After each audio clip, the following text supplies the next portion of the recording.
هم این نوشکوی همین نوعیت تیمور ملیک هم گرفتیم ده همیسون.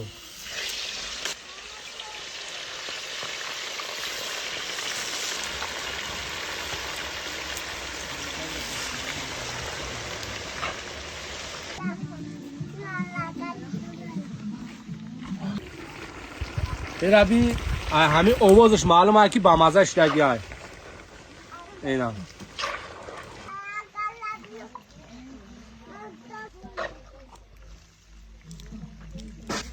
انا دوستانی عزیز تیار شد خوراکی ما.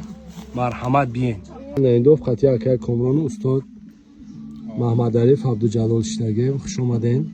استاد دوره طلبه‌گری مکتبیم. اونجا استاد کریموف نمیرسه که خطا کنیم دعوت کنیم. بسیار با مزه مرحمت بیین. باقی بابوی سید مرد اشتگیم. بسیار هوای خوب داره اینجا. روزی استراحتی را در اتاق استادان و دوستان و همکاران و همکاسبان گذروندیم. بسیار خاطر باشید.